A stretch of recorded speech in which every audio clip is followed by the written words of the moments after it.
presentation contains current opinions of Moe's Ansari, Chief Investment Officer of Compak Asset Management, a registered investment advisor, and are subject to change. Nothing in this presentation should be considered investment advice. We make no assurance that Moe's opinions or illustrations will accurately predict future prices or financial markets. In no event is past performance a guarantee of future performance. A detailed disclosure can be found at the end of the presentation. Welcome to the weekly edition of Market Wrap YouTube series. I'm your host this week, Javaid J. Ansari, Executive Vice President here at Compak Asset Management, filling in for your longtime host, Mo Ansari. He is out this week, but he will be with us next week, going through, of course, the YouTube updates, these technicals, us co-hosting the weekly edition of Market Wrap's podcast, and just giving you all of those deep insights that he has for the past couple of decades. But till then, you have the next generation here at Compak, giving you the weekly update here on the YouTube series. Just want to point all of our listeners, as we have made the transition to the digital age, that you can get all of this Compak communication on a weekly basis. All you have to do is visit compak.com/media. Right at the top, you'll see a link to input in your email address and click subscribe. Please go ahead and do so. That's the marketing list that we will go ahead and forward all of this communication to you every Monday afternoon. You'll get the Moe's Market Minute. You'll get the YouTube notification, and you'll also get notification that the new podcast has been released. So you can subscribe to that podcast wherever you listen to your daily podcast. So once again, compak.com/media, and subscribe to the weekly Compak communications. So diving into this week's agenda, we'll look at last week's market moves, look at the latest economic news coming up this week, talk about the weekly topic, which we're going to talk about the strong stock market rally that we saw last week. And last weekly edition of Market Wrap podcast, Mo and I talked about how we thought that this market correction that we've seen since August, September, and into October looked like more of your garden variety correction. Interest rates had been going so high, they corrected last week. Now, the question is this stock market rally a trick or a treat for all of our young families out there that were trick-or-treating? Hopefully everything went well. But as we know with trick-or-treating, it's great to get all that candy, but if you eat it all at once, you might get that stomach ache. And so whether we have some volatility and some stomach ache in the horizon here on the stock market is to be determined. And I have commandeered Mo's technical analysis charts for this week, so we'll give you those technical analysis updates. So just looking at the equity moves last week, we saw a tremendous move in the S&P 500, up almost 6%. What a great week we saw, really on the back of those interest rates coming lower. That was the big worry with the market. Are we going to see that 10-year Treasury get tangibly above that 5%? Well, so far, the answer is no. It's 10 years come down rather drastically just in the last couple of days last week. And we'll talk about in the podcast mostly, why is that? Is that sustainable? Is that a good thing? Is that a bad thing? Well, so far, 6% move in the stock market to the upside, definitely a good thing. We'll see if we can continue that rally here into the end.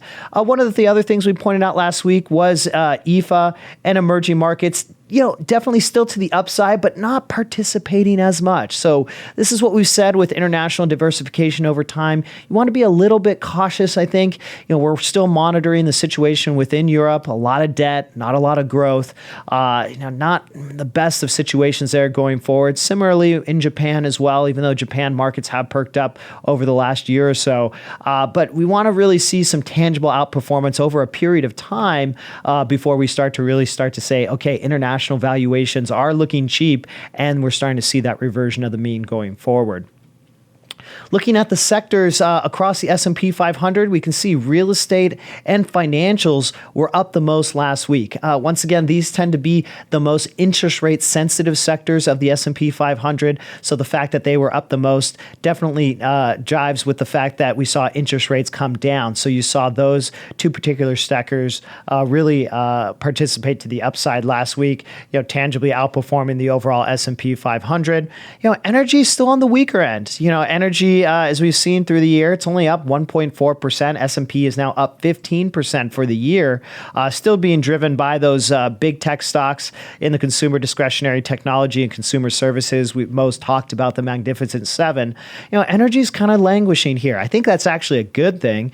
As commodity prices, if they continue to soften going forward, that really helps the picture in terms of inflation. And that's really going to be the big question headed into next year. Is inflation now going to tangibly continue to come down? And can the Fed continue to get a little bit dovish in their stance going forward as we start to see a little bit softening of the consumer headed into 2024? So we'll see. But those energy prices lower is definitely a positive. As overall, you can see both aggregate bonds and corporate bonds were up almost 2% in 1 week. That's a big move in the bond market. And as we said, what we thought this opportunity was here going forward with the rise in interest rates looked a little bit overdone.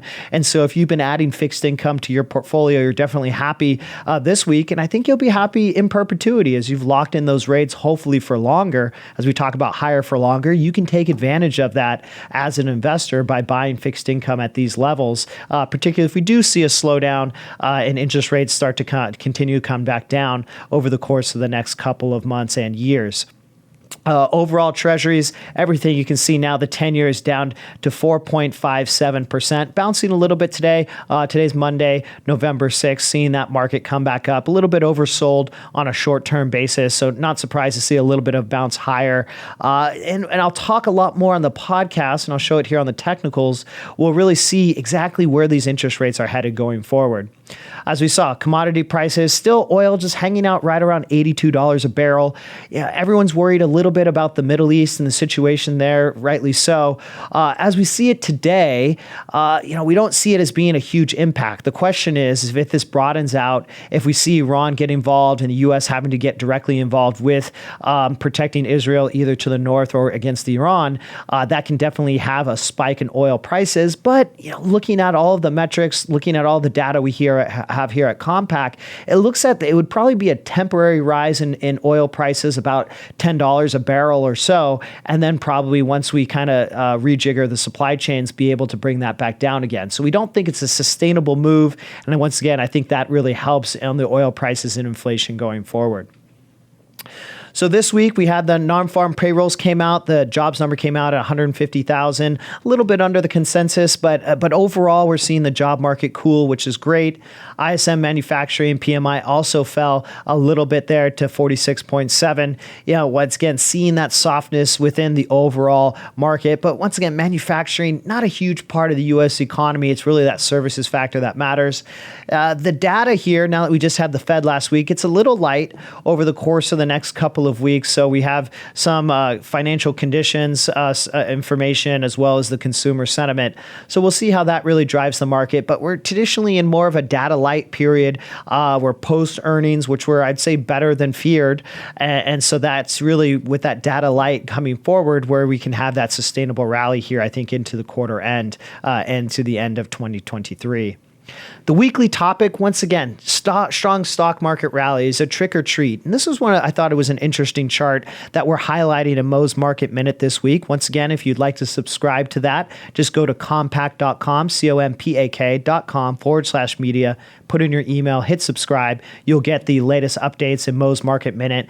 And on this particular chart, we're talking about growth versus value of the S&P 500, and particularly which one of these tends to perform in a lower growth environment. So you can see when GDP growth is below 2, below 1.5, below 0.5, you can see that growth tends to outperform value across the board. And this is looking at returns. I always like to look at themes for a long time horizon. We see always these different type of environments, macro, micro, over the decades. But these themes tend to, longer term themes tend to play out. And so far this year, we are starting to see that theme as well, as we do expect growth to come down next year. Growth tends to still do much better than value. And so we're kind of leaning the portfolios a little bit that direction as we look to underweight or overweight this particular factor. So something to consider, I think, when you're looking at your portfolio construction headed into 2024. We do have a live webinar coming up next Tuesday, November 14th. So please go to the website. You can sign up for that. We're going to be talking about what you need to be doing year end here in 2023, getting prepared for 2024. What are the best practices, portfolio things that you need to be getting in order, taxes, all of these year end events that you want to get established, really before the holidays and all the partying kicks in. You want to get everything in order and set up for 2024. So we're doing that right now for our Compak portfolios, and we'll be sharing some of those guidelines with you in that webinar next Tuesday. So if you'd like to subscribe or participate, please go to the website and register. Jumping on to the technical analysis from Mo's desk, we did see that strong rally in the S&P 500 here. Got it back above the 200-day moving average. That's the 50-day moving average. We even got above that. I think we did feel a gap here. I talked about this gap. This part right here. This is, I think, September 30th or September 20th, September 21st. We went and filled that gap. We have another gap here at 4,400. I don't think we get much above 4,400 this year. I think now we've seen this initial snapback with the drop in interest rates. That's a spectacular rally. But what I don't like about this rally is we have a lot of gaps that have formed all throughout last week. That tends to be a little bit of an over-exuberant type of market. A stock market is ultimately a price discovery machine. I think ultimately we're going to go back and fill some of those gaps, hopefully not all of them, over the course of the next couple of months. So we're going to still be in that kind of range-bound market, but I think we've moved away from that major concern about really higher interest rates above 5%, at least for the time being. And I think that downside is somewhat limited. At the same point, I do think the upside is a little bit limited here around 4,400. Looking at the weeklies, just kind of really trending in a range. And when I go back and I look further here, we're basically back where we were in June, July of 2021. So this market hasn't gone anywhere for about 2 years. And that's typically what you see as you come out of a multi-decade or multi-year or almost a decade of bull market movement. You tend to see these longer periods of consolidation. So we're still in that consolidatory period.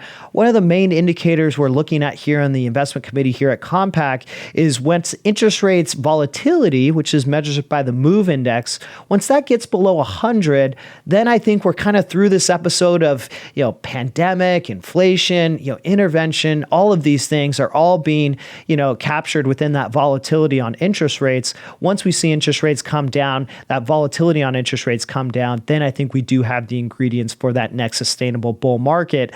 But I think that's going to be still another probably 6 to 12 months away. So we still have to deal with this choppy market headed forward.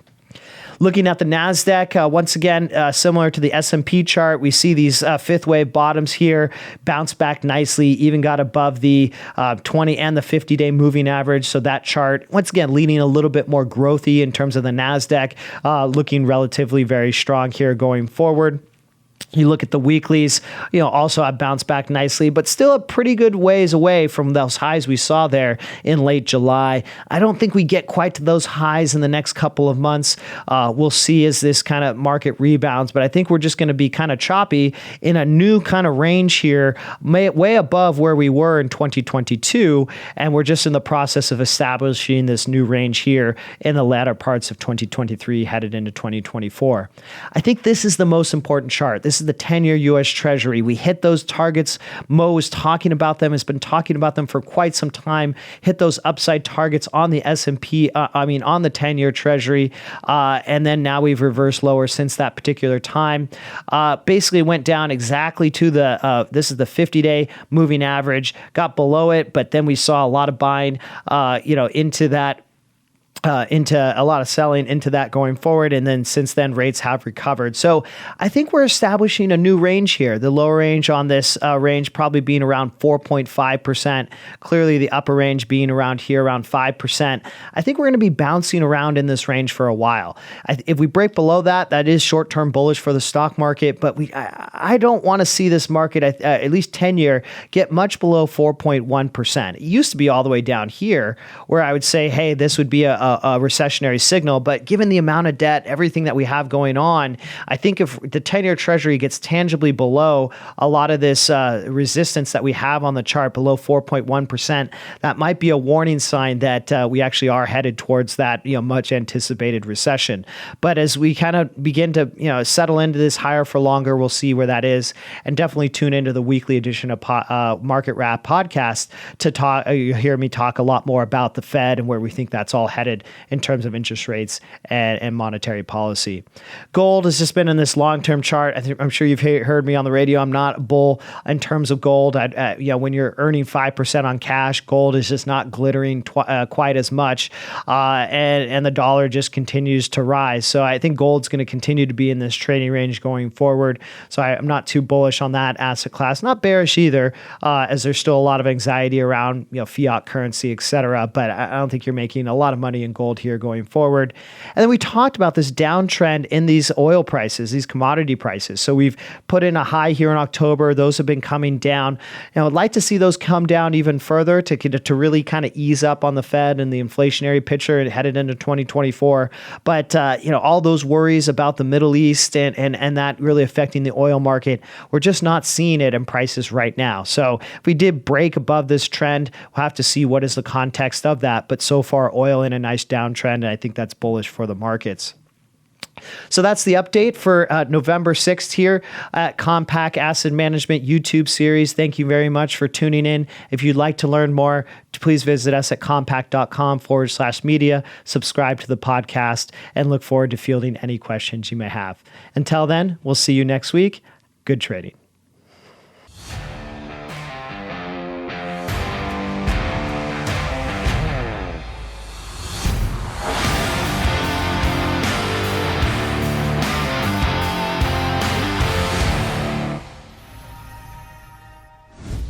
This presentation contains the current views and opinions of Moise Ansari, Chief Investment Officer of Compak Asset Management, a registered investment advisor. The views expressed are current only as of the date of this presentation and are subject to change. Nothing in this presentation should be considered investment advice, and nothing is personalized to any investor's individual circumstances. Compak Asset Management offers investment advice only after entering into an investment advisory agreement and gathering client-specific information about goals, objectives, financial status, and risk tolerance. This presentation uses terminology associated with technical analysis and provides charts to illustrate some of the concepts discussed. Technical analysis is a security analysis method with the goal of forecasting the direction of prices of securities or market indices through the study of past market data, primarily price and volume. We make no assurance that past performance or the use of technical analysis will accurately predict future prices. Further, a risk of technical analysis is that overfocus on historical patterns could lead to ignoring or downplaying security-specific concerns, overall market or sector concerns, or other factors because we assume inaccurately that historical patterns will repeat themselves. In no event is past performance a guarantee of future performance.